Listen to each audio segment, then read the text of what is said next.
In diesem zweiten Teil zum peripheren Sehen möchte ich euch einmal eine ganz spezielle Nachtübung vorstellen, die wir in den 90ern in meinem Dojo trainiert haben und die ab und an auch immer wieder mal in mein aktuelles Training mit einfließt. Ich bin Dirk vom Kanal Nimpo Ralf und wenn ihr gern einmal über den Tellerrand des typischen Kampfkunsttrainings hinausschaut und euch Themen wie Sinnesschulung interessieren, dann lasst euch gern inspirieren von diesem Video.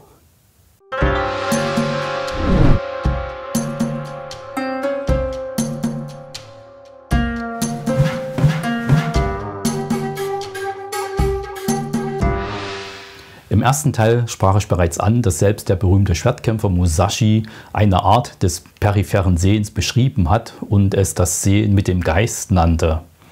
Was es damit auf sich haben könnte, da komme ich an späterer Stelle in diesem Video zurück. Bevor es nun mit meiner Übung losgeht, muss dieses essentielle Hilfsmittel gebastelt werden. Es handelt sich um ein einfaches Basecap, an dessen Schild vorne so eine Antenne mit Fokuspunkt montiert ist. Das sieht zwar relativ albern aus, aber wenn ihr nachts unterwegs seid, solltet ihr vielleicht nicht unbedingt einen beliebten Nachtwanderweg benutzen, wenn es euch peinlich ist. Zum Bauen nehmt ihr am besten ein preiswertes Basecap und bastelt die Antenne aus einem alten Drahtkleiderbügel vorn ans Schild, wo ihr anschließend ein fluoreszierendes Stück Plastik anklebt. Es sollte etwas größer als eine Erbse sein. Eine kurze Bastelanleitung hierzu zum Cap gibt es auf meiner Website. Den Link findet ihr in der Videobeschreibung. Jetzt fragt ihr euch sicher, wie euch dieses speziell präparierte Cap helfen soll, eine andere Art des Sehens zu lernen. Das erkläre ich euch am besten draußen. Eine wichtige Info allerdings noch vorab. Diese Übung wird normalerweise bei Nacht oder Dunkelheit trainiert. Damit ich es euch aber besser zeigen kann, bin ich schon am Nachmittag gestartet. Und noch ein kleiner Tipp. Am besten eignen sich die dunklen Monate des Jahres, also Herbst, Winter herum, und ihr bewegt euch am besten in einer Gegend, wo wenig bis gar kein künstliches Licht vorhanden ist. Ich empfehle die Nächte um Neumond herum, da ein Vollmond doch ganz schön hell sein kann. Wenn ihr eine Weile nachts unterwegs seid, werdet ihr verstehen, was ich meine. So, lasst uns starten. Alles Weitere erzähle ich jetzt unterwegs.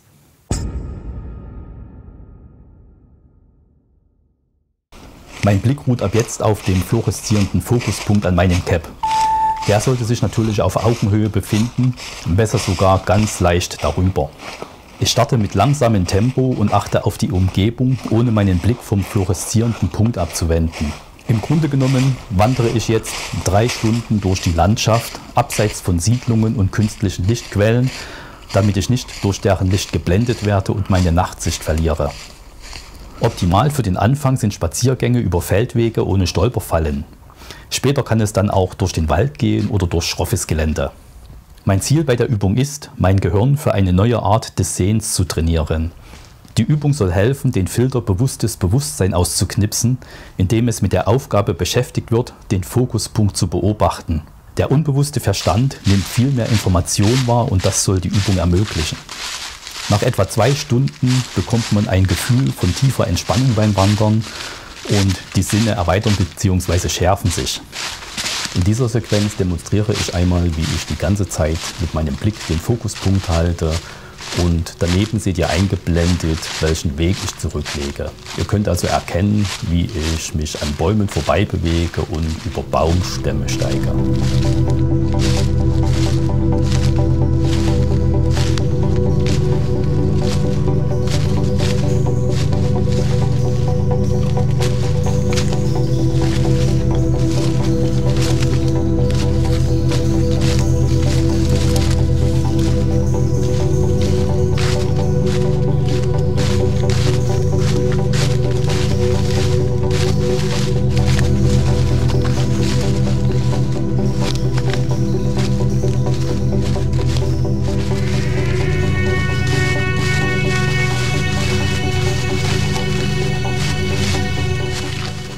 Hier komme ich auch wieder auf Musashi zurück.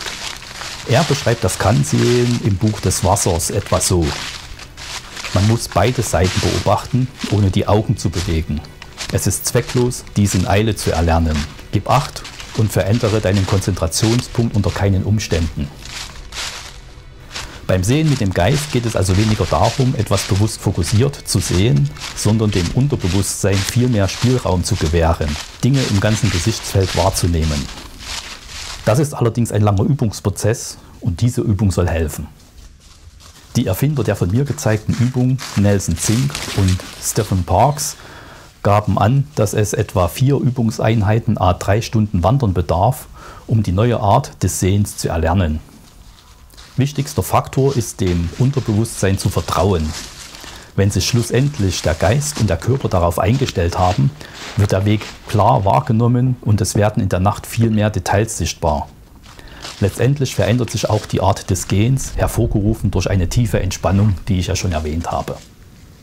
Hat man dieses Stadium erreicht, sollen kleinste Lichtpunkte wahrgenommen werden können und aus dem unscharfen Sehen entsteht ein scharfes Bild, in dem man sich mittels Aufmerksamkeitsverlagerung umsehen kann. So ähnlich wie ich das schon im Teil 1 mit dieser Übungskarte erklärt habe. An dieser Stelle eine kleine Anmerkung von mir, um das Prinzip der Übung etwas zu verdeutlichen, ohne dass es vielleicht identisch mit dem Prinzip ist, beziehungsweise kann ich es nicht genau sagen, ob das Gleiche ist. In den 90ern sind so Bücher aufgekommen, nannten sich Power Vision. Da waren so regelmäßige Muster drin. Und auf diese Muster musste man etwa in einem Abstand von 30 cm mit einem unscharfen Blick oder einem weichen Blick draufschauen. Und dann entstand daraus ein scharfes 3D-Bild, in dem man mit seiner Aufmerksamkeit umherwandern konnte. Hatte man das einmal drauf, ging das auch von jetzt auf gleich und es war sogar unabhängig davon, ob man sich jetzt 30 cm von dem Motiv wegbefunden hat.